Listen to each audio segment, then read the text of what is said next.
नमस्कार, मैं Ravi Kumar, joint director इजीवे। तो चलिए आज हम लोग बात करने वाले हैं इसरो के प्रीवियस ईयर क्वेश्चन सेट के बारे में। इसरो अहमदाबाद का ये पेपर है और फीटर ट्रेड के लिए, और डेट है 21/10/2018। 21/10/2018 का पेपर है। हम लोग इसी पेपर को पार्ट ए और पार्ट बी में कवर किए हैं। पार्ट 1 में कितना क्वेश्चन तक कर चुके थे हम लोग? पार्ट 1 और पार्ट 2 मिलाकर टोटल 64 क्वेश्चन कर चुके हैं। आज क्वेश्चन नंबर 65 से स्टार्ट करने वाले हैं। क्वेश्चन नंबर 65, पार्ट 1 और पार्ट 2 में 64 तक कर चुके थे, 65 से स्टार्ट करेंगे आज। क्वेश्चन है, निम्नलिखित में से कौन सा मशीनिंग में कूलेंट का मौलिक कार्य है? पूछा है यहाँ पर कूलेंट का विच among the following is the basic function of coolant in machining. Machining में कूलेंट का बेसिक फंक्शन क्या है? ठीक, ऑप्शन दिया है job will be machined fast, यानी जॉब जल्दी बनेगा। कार्य, मटेरियल और उपकरण को ठंडा करने के लिए, जॉब में जंग न लगे। उसके बाद जॉब पर अच्छी सतह समापन के लिए, to get good surface finish on job. ठीक, समझिए यहाँ पे जो कूलेंट का फंक्शन होता है, कूलेंट का प्रयोग करने से जॉब में क्या होता है, जंग भी नहीं लगता है, उसके बाद सरफेस फिनिश भी अच्छी मिलती है। लेकिन सबसे जो बेसिक फंक्शन है, मेन फंक्शन है कूलेंट का प्रयोग करने के लिए, वो होता है कि job to cool the work material and tool, job और टूल को ठंडा रखने के लिए। जब हम लोग मशीनिंग करते हैं या कटिंग करते हैं मेटल के, उस मेटल को, तो उस समय हाई स्पीड पर फ्रिक्शन ज़्यादा होता है, और वहाँ पर फ्रिक्शन ज़्यादा होने के कारण टूल और जॉब क्या हो जाते हैं, गर्म हो जाते हैं। तो मुख्य रूप से टूल और जॉब को ठंडा करने के लिए हम लोग किसका प्रयोग करते हैं? कूलेंट का प्रयोग करते हैं। ठीक, तो मेन फंक्शन कूलेंट का क्या है यहाँ पे? तो कार्य, मटेरियल और उपकरण को ठंडा करने के लिए। राइट आंसर कौन सा? Option number B. ठीक है, ऑप्शन नंबर बी क्या हो जाएगा? Correct answer. नेक्स्ट क्वेश्चन करेंगे, क्वेश्चन नंबर 66। 66 क्वेश्चन है, ये मैथ से संबंधित क्वेश्चन है, इजी क्वेश्चन। 4 × 8 + 5 - 4 डिवाइडेड 9 - 8 - 15/3 का वैल्यू पूछा है। बहुत ही इजी क्वेश्चन है, आप लोग कैलकुलेट कर सकते हैं। इसका राइट आंसर है ऑप्शन नंबर डी। कैलकुलेट करके देखिएगा, जोड़ घटाव गुना भागा का क्वेश्चन है, बहुत ही सिंपल क्वेश्चन। ठीक, नेक्स्ट क्वेश्चन, क्वेश्चन नंबर 67। यह भी मैथ का क्वेश्चन है और इसमें प्लस का है, प्लस करना है केवल। इजी क्वेश्चन है ये भी। राइट आंसर इसका आएगा ऑप्शन नंबर ए। ठीक, इजीली कैलकुलेट कर सकते हैं, क्वेश्चन को नोट कर लीजिए। नेक्स्ट क्वेश्चन करेंगे हम लोग, क्वेश्चन नंबर 68। क्वेश्चन है, एक बढ़ई किस प्रकार की ड्रिलिंग मशीन का उपयोग करता है? बढ़ई के द्वारा किस प्रकार का ड्रिलिंग मशीन यूज किया जाता है? Which type of drilling machine does a carpenter use? Carpenter किस प्रकार के ड्रिलिंग मशीन का यूज करता है? ऑप्शन में है sensitive drilling machine, breast drilling machine, radial drilling machine और गैंग ड्रिलिंग मशीन। ठीक है, तो यहाँ पर कारपेंटर जो होता है वो किसका प्रयोग करता है? ये ब्रेस्ट ड्रिलिंग मशीन का प्रयोग करता है। और ये क्या मानवीय शक्ति द्वारा चलाई जाती है, मैनुअली इसको ऑपरेट करते हैं ब्रेस्ट ड्रिलिंग मशीन को। और ये जो मशीनें हैं, sensitive drilling machine, radial drilling machine, gang drilling machine, ये क्या है? वर्कशॉप में फिक्स्ड टाइप ड्रिलिंग मशीनें होती हैं, फिक्स। ठीक, सेंसिटिव ड्रिलिंग मशीन का प्रयोग किसके लिए करते हैं? तो छोटे डायमीटर के होल को करने के लिए। फिर रेडियल ड्रिलिंग मशीन बड़े और भारी जॉबों में होल करने के लिए, मैक्सिमम 100 mm डायमीटर तक का होल इस ड्रिलिंग मशीन पर कर सकते हैं। ठीक, उसके बाद गैंग ड्रिलिंग मशीन का प्रयोग मास प्रोडक्शन में करते हैं। मास प्रोडक्शन में जहाँ पर जॉब की संख्या क्या हो, अधिक, तो इसमें क्या होते हैं? नंबर ऑफ स्पिंडल, बहुत सारे स्पिंडल होते हैं, और जॉब को क्या कर सकते हैं? एक साथ जॉब में बहुत सारे होल को कर सकते हैं। तो यहाँ पर कारपेंटर कौन सा कारपेंटर कौन सा ड्रिलिंग मशीन यूज करता है? तो यहाँ पर कौन सा मशीन है? Breast drilling machine. इसके लिए एक फिगर देखते हैं, ब्रेस्ट ड्रिलिंग मशीन किस प्रकार का होता है। ठीक है, यहाँ पर ये मैनुअली ऑपरेटेड ड्रिलिंग मशीन होता है, ब्रेस्ट ड्रिलिंग मशीन। कंस्ट्रक्शन के बारे में बात करें तो ये ऊपर में क्या होता है, ब्रेस्ट प्लेट बोलते हैं इसको, और यहाँ पर ये क्या है, ड्रिल चक है, और फिर ड्रिल को किस में पकड़ते हैं, इस ड्रिल में, ड्रिल चक में पकड़ते हैं। उसके बाद ये हाथ से पकड़ने के लिए एक हैंडल है, और इसको अगर देखें तो ये गियर है, गियर या व्हील बोल सकते हैं, और यहाँ पर ये बीबल पिनियन है, ये पिनियन है, और कौन सा गियर है, बीबल गियर है। तो ये ब्रेस्ट ड्रिलिंग मशीन बीबल गियर के सिद्धांत पर कार्य करता है, इसमें बीबल गियर का प्रयोग करते हैं। और ये व्हील को या गियर को चलाने के लिए ये हैंडल है, हम लोग इस प्लेट को चेस्ट से, छाती से सटा करके और इसको हाथ से ऐसे पकड़ करके और फिर हैंडल को क्या करते हैं, इस तरह से चलाते हैं, इस तरह से चलाते हैं। तो ये मैनुअली ऑपरेटेड है ड्रिलिंग मशीन, और इसमें कौन सा गियर है, ये बीबल गियर है, और ये क्या है, व्हील है, पिनियन बोल सकते हैं इसको, और इसको क्या बोलते हैं, बड़े गियर को व्हील बोलते हैं, नहीं तो गियर बोलते हैं, सिंपल, ठीक है। ये ब्रेस्ट ड्रिलिंग मशीन है, मैनुअली चलाते हैं इसको चलाने के लिए किसी भी इलेक्ट्रिसिटी की जरूरत नहीं होती है, ठीक है, ये चीज है, ठीक। नेक्स्ट, इसके अनुसार अगर देखें तो यहाँ पर इसका राइट आंसर कौन सा, ये ब्रेस्ट ड्रिलिंग मशीन, बड़ा ही इसी को यूज करता है। नेक्स्ट क्वेश्चन करेंगे, क्वेश्चन नंबर 69। क्वेश्चन है, चूड़ी काटते समय इस प्रकार का टैप मटेरियल को काटने के स्थान पर विस्थापित करता है, ठीक है। क्वेश्चन है कि this type of tap displace the material instead of cutting while threading. बोल रहा है कि कौन सा टैप है जो मटेरियल को काटने के बजाय उसको विस्थापित करके और उसमें थ्रेड बनाता है, ठीक है। ऑप्शन दिया है नट टैप, फिर पुली टैप, फिर हेलिकल फ्लूटेड टैप, और फिर है थ्रेड फॉर्मिंग टैप। समझिए यहाँ पे एक होता है ये थ्रेड फॉर, इसके अनुसार देखें तो राइट आंसर कौन सा है, ऑप्शन नंबर डी है इस क्वेश्चन का।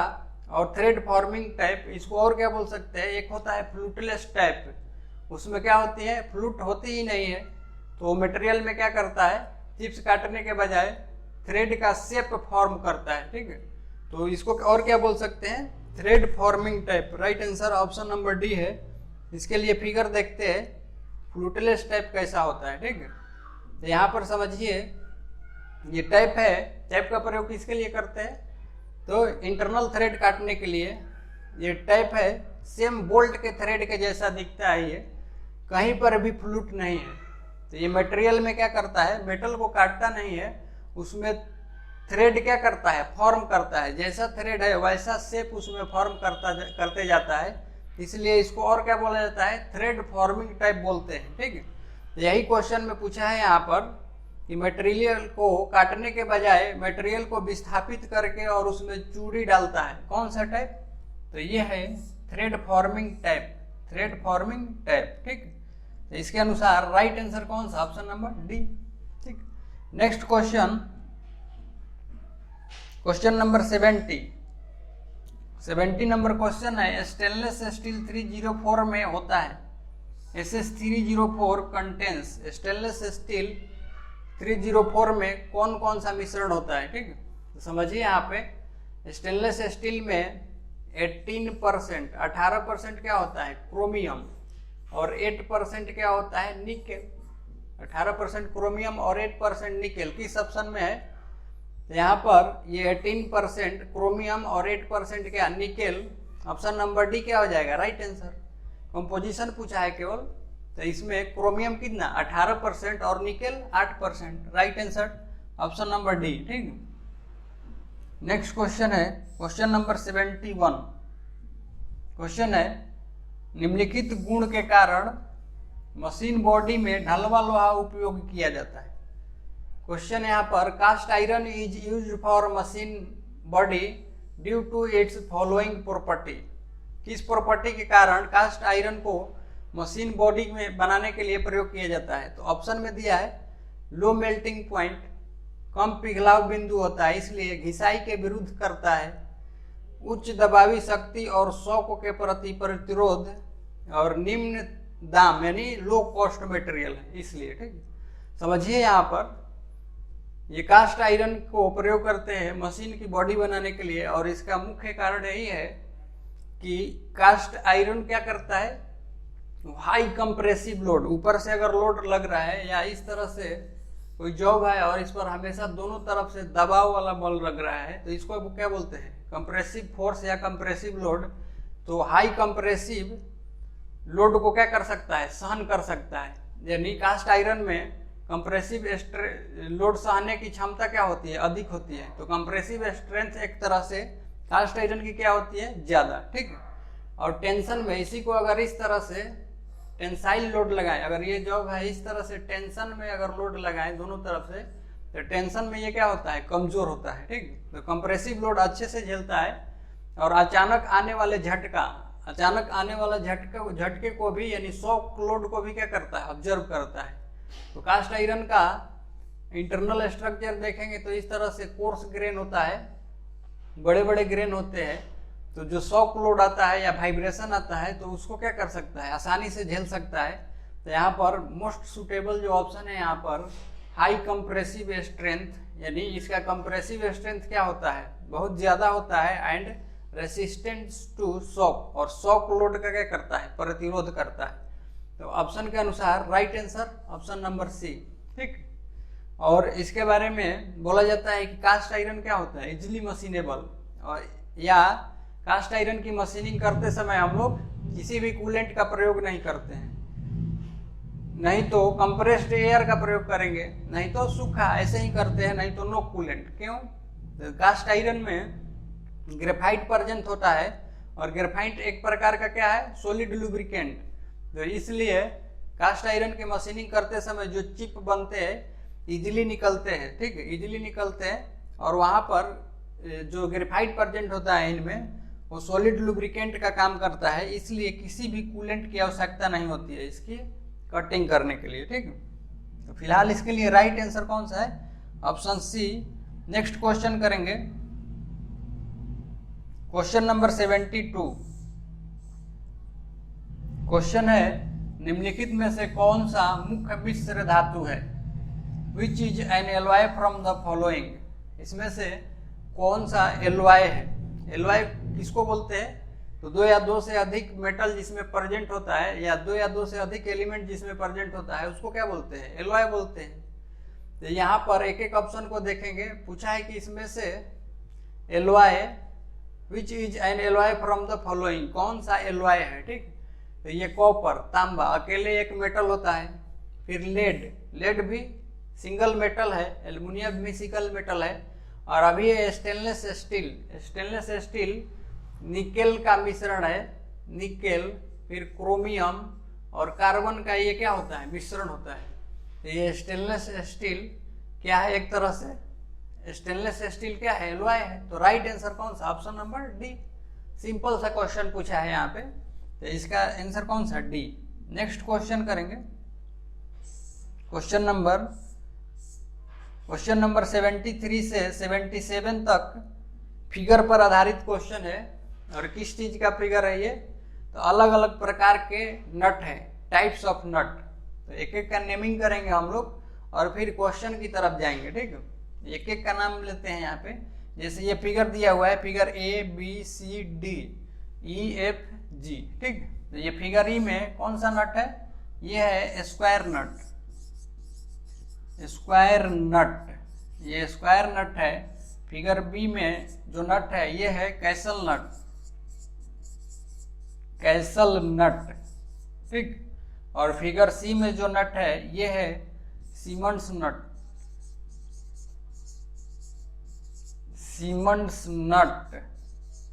या इसको सेल्फ लॉकिंग नट भी बोला जाता है, सेल्फ लॉकिंग नट। और फिगर डी में है हेक्सागोनल नट,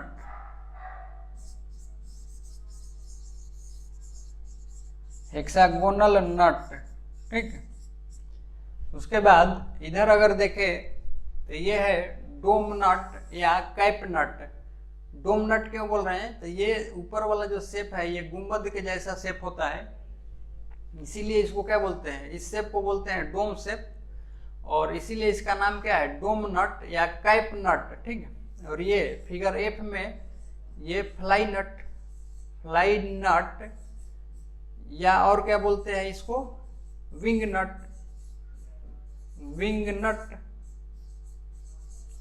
विंग नट। और ये क्या है, ये नर्ल्ड किया हुआ नट है, ये नर्लिंग किया गया है ग्रिपिंग पर्पस के लिए, ताकि इसको खोले या टाइट करे तो क्या हो, ग्रिप मिले, ठीक है। तो ये है थंब नट, नहीं तो क्या बोल सकते हैं, नर्ल्ड नट बोल सकते हैं इसको, ठीक।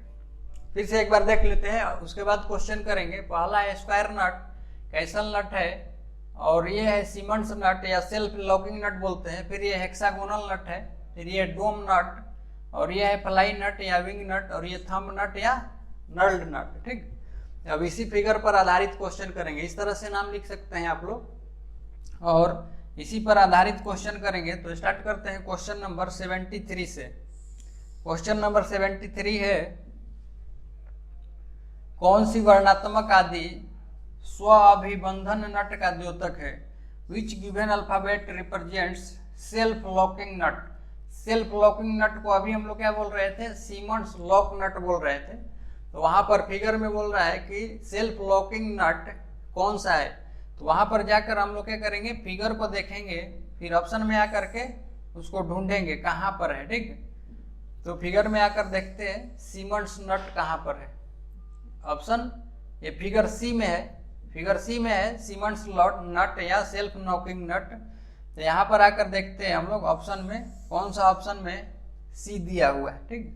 तो यहाँ पर ये ऑप्शन नंबर सी में क्या है, फिगर सी। राइट आंसर कौन सा, ऑप्शन नंबर सी, सीमेंट्स नट या सेल्फ लॉकिंग नट। इसके बारे में और थोड़ा समझते हैं।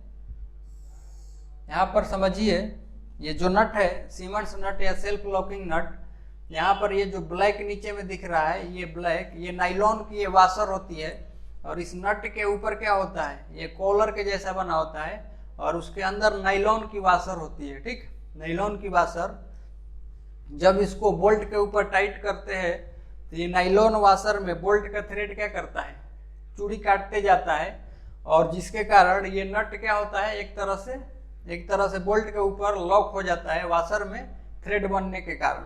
इसीलिए इसको क्या बोलते हैं, सेल्फ लॉकिंग नट बोला जाता है, ठीक है। नेक्स्ट क्वेश्चन है क्वेश्चन नंबर 74। कौन सी वर्णात्मक आदि वर्गकारी नट का द्योतक है? Which given alphabet represents square nut. Square nut figure में देखते हैं कहाँ पर है, फिगर में स्क्वायर नट को देखेंगे कहाँ पर है। यहाँ पर फिगर ए में ही क्या है, स्क्वायर नट। फिर ऑप्शन में आकर के देखेंगे स्क्वायर नट ऑप्शन में कौन सा दिया है, फिगर ए किस ऑप्शन में दिया है, तो ये ऑप्शन डी में क्या है, फिगर ए। तो राइट आंसर कौन सा है, डी, 74 का डी, ठीक। Next question number 75। क्वेश्चन है, कौन सी वर्णात्मक आदि सरल षष्ठकोणीय नट का द्योतक है? Which given alphabet represents simple hexagonal nut. Hexagonal nut के बारे में पूछा है यहाँ पे। तो इसके लिए हम लोग क्या करेंगे, फिगर को देखेंगे, इसके लिए फिगर देखेंगे हेक्सागोनल नट। हेक्सागोनल नट किस फिगर में है, फिगर डी में। ऑप्शन में आकर के ढूंढेंगे डी कहाँ पर है, ठीक। फिगर डी किस ऑप्शन में है, तो फिगर डी ऑप्शन ए में ही है। तो राइट आंसर कौन सा, A. Next question number 76। Question है, कौन सी वर्णात्मक आदि कैसल नट का द्योतक है, ठीक। विच गिवन अल्फाबेट रिप्रेजेंट्स कैसल नट। कैसल नट के बारे में पूछा है। तो यहाँ पर फिगर में आकर देखते हैं कैसल नट कहाँ पर है, ठीक। तो कैसल नट ऑप्शन बी में है, ठीक है। ऑप्शन बी में है कैसल नट।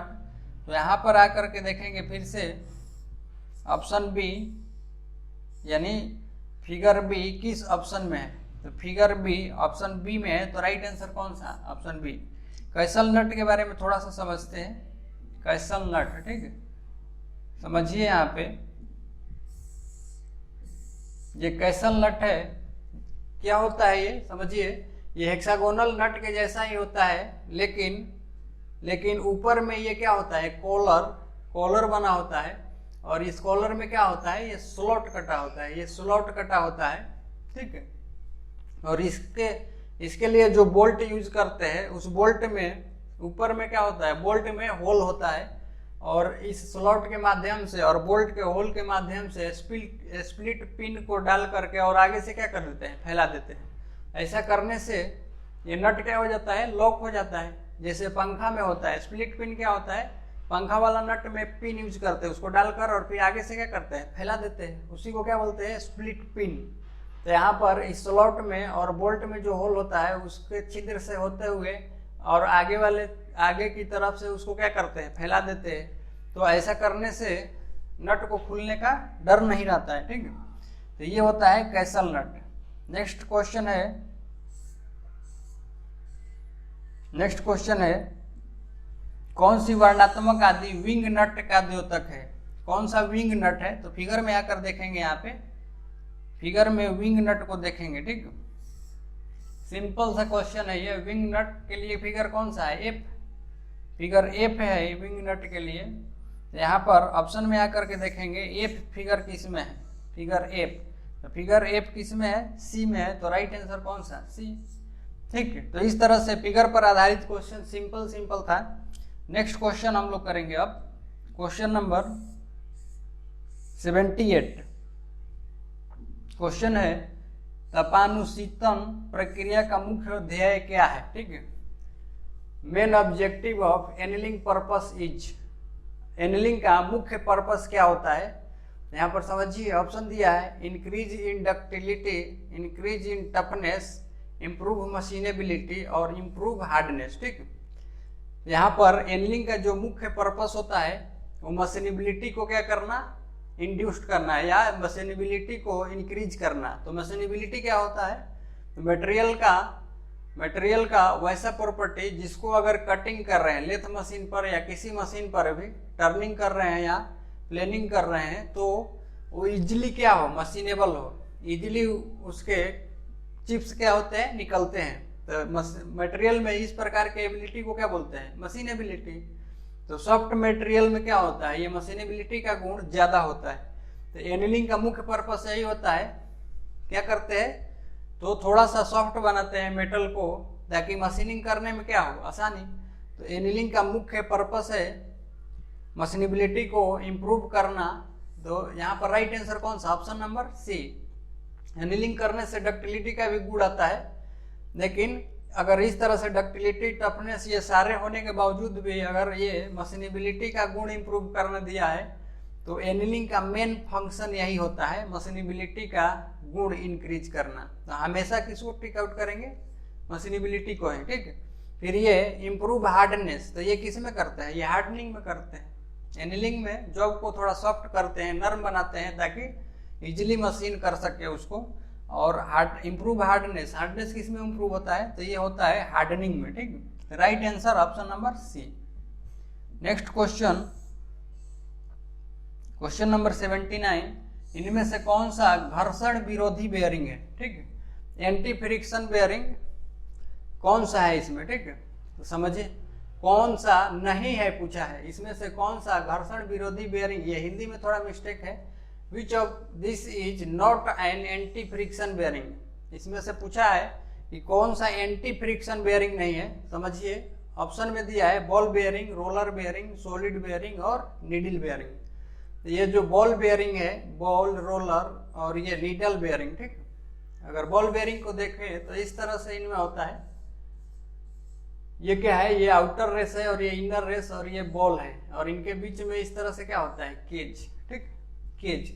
अब समझिए इसमें बॉल बेयरिंग में रोलिंग एलिमेंट क्या होता है, यानी घूमने वाला एलिमेंट कौन है, बॉल। तो बॉल का कैसा कांटेक्ट होता है, पॉइंट कांटेक्ट होता है, पॉइंट कांटेक्ट। फिर रोलर का बात करें तो इस तरह से बॉल की जगह रोलिंग एलिमेंट क्या होता है, रोलर। फिर नीडल बेयरिंग की बात करें तो ये इसमें नीडल बेयरिंग में क्या होता है, ये पतला नीडल की तरह रोलर होता है, ठीक। तो ये मुख्य रूप से इनमें अगर बात करें तो पॉइंट नहीं, तो अगर इसका बात करें रोलर बेयरिंग का या नीडल बेयरिंग का, तो पॉइंट नहीं तो लाइन कांटेक्ट होता है, ठीक है। और पॉइंट और लाइन कांटेक्ट होने के कारण फ्रिक्शन क्या होता है, कम, फ्रिक्शन कम होता है। किसके कंपैरिजन में, तो सतह से सतह कांटेक्ट में, ठीक है। सरफेस टू सरफेस कांटेक्ट होगा तो वहां पर क्या होता है, ज्यादा घर्षण होता है। और जहां पर कम कांटेक्ट रहेगा, पॉइंट कांटेक्ट या लाइन कांटेक्ट रहता है, वहां पर फ्रिक्शन क्या होता है, कम। तो कम फ्रिक्शन है तो ये क्या क्या होते हैं, हाई स्पीड पर इनको क्या कर सकते हैं, चला सकते हैं, ठीक है, हाई स्पीड पर चला सकते हैं। तो पॉइंट कांटेक्ट होने के कारण इनमें फ्रिक्शन कम होता है, इसीलिए ये बॉल बेयरिंग, रोलर बेयरिंग और नीडल बेयरिंग को क्या बोलते हैं, एंटी फ्रिक्शन बेयरिंग बोलते हैं।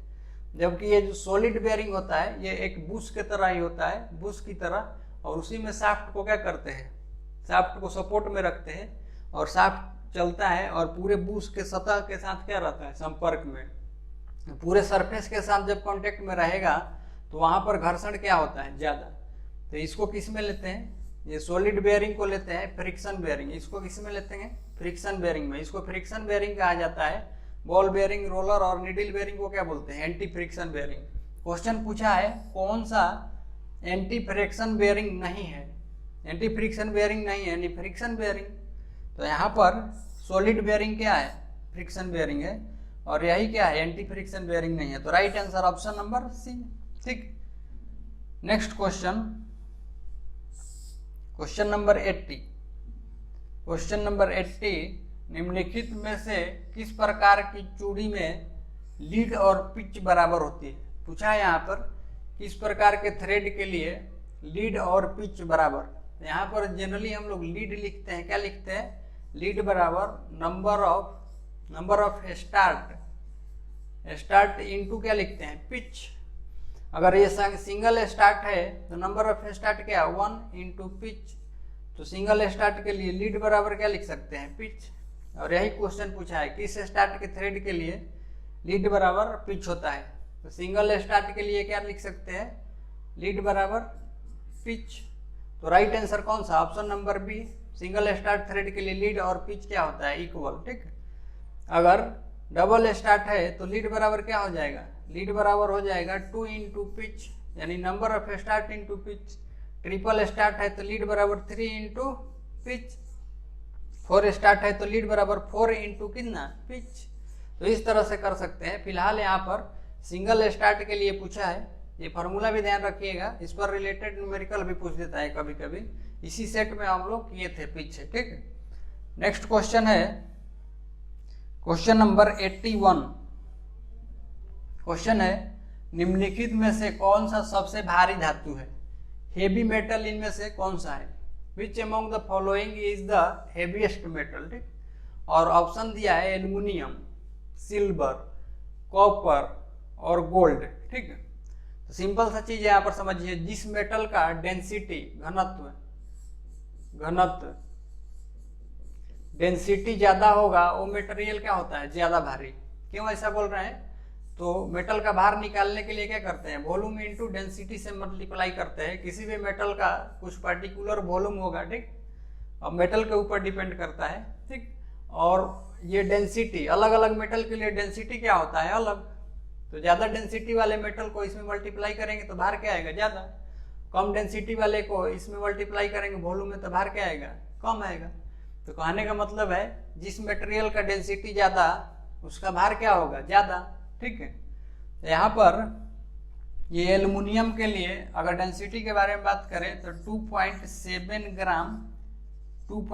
ग्राम पर सेंटीमीटर क्यूब होता है एल्युमिनियम का, ठीक। उसके बाद फिर ये कॉपर का बात करें, कॉपर तो ये होता है, कॉपर होता है 8.96 ग्राम पर सेंटीमीटर क्यूब। कॉपर 8.96 ग्राम पर सेंटीमीटर क्यूब। और सिल्वर, यहाँ पर सिल्वर है 10.49 ग्राम पर सेंटीमीटर क्यूब, ठीक। समझिए यहाँ एल्युमिनियम 2.7 ग्राम पर सेंटीमीटर क्यूब, सिल्वर 10.49 ग्राम पर सेंटीमीटर क्यूब और तांबा 8.96 ग्राम पर सेंटीमीटर क्यूब। गोल्ड का जो डेंसिटी होता है ये होता है 19.3 ग्राम पर सेंटीमीटर क्यूब। और इसको अगर केजी पर मीटर क्यूब में लिखे तो यहाँ पर चूंकि रिलेशन होता है 1 ग्राम पर सेंटीमीटर क्यूब बराबर 1000 केजी पर मीटर क्यूब, 1000 केजी पर मीटर क्यूब। तो इस रिलेशन से इन गोल्ड को क्या लिख सकते हैं, यहाँ पर 19,300 kg पर मीटर क्यूब भी लिख सकते हैं, ठीक है, kg पर मीटर क्यूब में। तो याद रखिए सिंपल सा, ग्राम पर सेंटीमीटर क्यूब में 19.3 ग्राम पर सेंटीमीटर क्यूब। और फिर लेड का कितना है 11.34 ग्राम पर सेंटीमीटर क्यूब, 11.34 ग्राम पर सेंटीमीटर क्यूब। अब इसमें कंपेयर करें, अगर इसमें कंपेयर करें कि डेंसिटी सबसे ज्यादा किसका है, तो यहाँ पर डेंसिटी गोल्ड का क्या है ज्यादा 19.30 ग्राम पर सेंटीमीटर क्यूब। तो जिस मटेरियल का डेंसिटी ज्यादा वो क्या होगा भारी। तो ऑप्शन के अनुसार इसमें राइट आंसर कौन सा गोल्ड। अगर गोल्ड नहीं होता और लेड देता वहां पर तो फिर उस टाइम लेड का क्या होता ज्यादा, फिर लेड क्या है भारी, ठीक। तो इस तरह से आप ऑप्शन के अनुसार आप करेक्ट आंसर कर सकते हैं, लेकिन उसके लिए क्या करना पड़ेगा, तो ये डेंसिटी का जो वैल्यू है अलग अलग मेटल के लिए ये आपको याद रखना पड़ेगा, ठीक। Right answer option number D. Next question करेंगे हम लोग, क्वेश्चन नंबर 82। निम्नलिखित में से किसको भारत रत्न नहीं मिला है, जीके का क्वेश्चन है। Which among the following is not an recipient of Bharat Ratna. तो यहाँ पर Shri PV Narasimha Rao, right answer C है। इन सारे लोगों को मिला है, मोरारजी देसाई, अटल बिहारी वाजपेयी और इंदिरा गांधी, इन सबको मिला है, ये पीवी नरसिम्हा राव को नहीं मिला है, ठीक। तो राइट आंसर सी है। जल्दी जल्दी इस तरह के क्वेश्चन को करते चलेंगे हम लोग जीके वाले। 83 में है कि how many union territories are there in India. India में केंद्र शासित प्रदेश कितने हैं। उस टाइम में जो क्वेश्चन पूछा था उस समय 7 थे। ऑप्शन नंबर ए क्या है राइट आंसर, ठीक। नेक्स्ट क्वेश्चन करेंगे, क्वेश्चन नंबर 84। कोहिमा किस राज्य की राजधानी है। तो इसके लिए राइट आंसर कौन सा है, कोहिमा नागालैंड, ठीक। Option number D. Next question, Lok Sabha के अध्यक्ष कौन थे। उस समय जो क्वेश्चन पूछा था उस टाइम के लिए पूछा है, लोकसभा के अध्यक्ष उस समय कौन थे, सुमित्रा महाजन, राइट आंसर कौन सा बी। नेक्स्ट क्वेश्चन करेंगे, नेक्स्ट क्वेश्चन है क्वेश्चन नंबर 86। यहां पर क्वेश्चन नंबर 86 to 90 क्वेश्चन जो है वो फिगर पर आधारित क्वेश्चन है। और यहाँ पर फिगर किस चीज का दिया हुआ है, ये टाइप्स ऑफ स्पाइनर, अलग अलग प्रकार के रिंच है। तो सबसे पहले एक एक का नाम लिखेंगे। फिगर ए में जो दिया हुआ है ये है टी सॉकेट स्पाइनर, टी सॉकेट स्पाइनर। और यहाँ पर फिगर सी में जो नाम दिया हुआ है ये है ट्यूबुलर बॉक्स स्पाइनर, ट्यूबुलर बॉक्स स्पाइनर। फिर यहाँ पर फिगर ई में जो दिख रहा है रिंच ये है single ended spanner, single ended spanner, single ended spanner. उसके बाद इधर देखते हैं, यहाँ पर ये है एडजस्टेबल स्पाइनर, एडजस्टेबल स्पाइनर।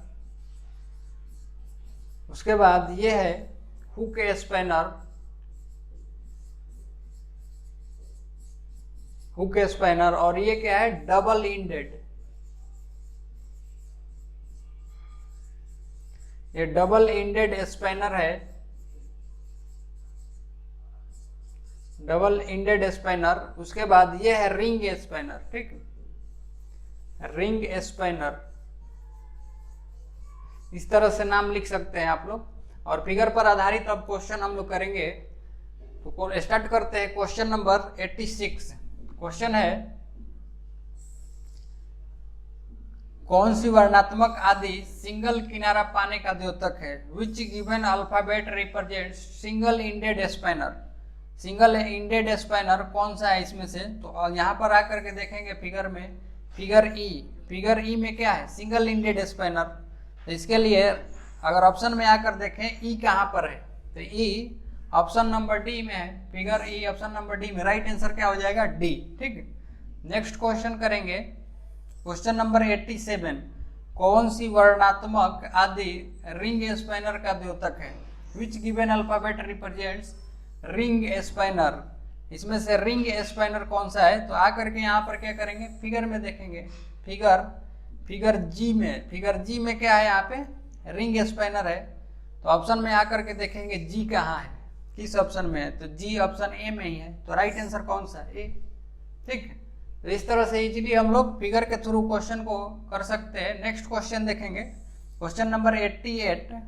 क्वेश्चन है कौन सी वर्णात्मक आदि सॉकेट स्पाइनर का द्योतक है, which given alphabet represents socket स्पाइनर। ठीक है, तो यहाँ पर ऑप्शन में आकर के देखेंगे, सॉरी फिगर में आकर देखेंगे सॉकेट स्पाइनर कहाँ पर है, तो फिगर ए में, फिगर ए में ये क्या है, सॉकेट स्पाइनर है। तो ऑप्शन में आकर के देखेंगे फिगर ए कहाँ दिया है, ठीक, फिगर ए, तो फिगर ए इस ऑप्शन ए में दिया है, राइट आंसर क्या हो जाएगा, A. Next question, question number 89।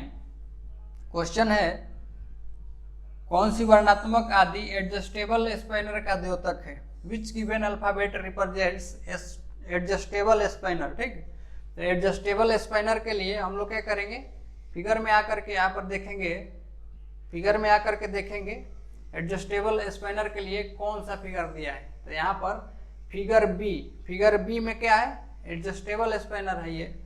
Option में आकर के देखते हैं बी कहाँ पर है। ठीक है, फिगर बी किस में है, तो ऑप्शन बी में ही है, राइट आंसर क्या, बी। नेक्स्ट क्वेश्चन है कौन सी वर्णात्मक आदि हुक स्पाइनर का द्योतक है, which given alphabet represents hook spanner. Hook spanner कौन सा है इसमें से, तो फिगर में आकर के देखेंगे, यहाँ पर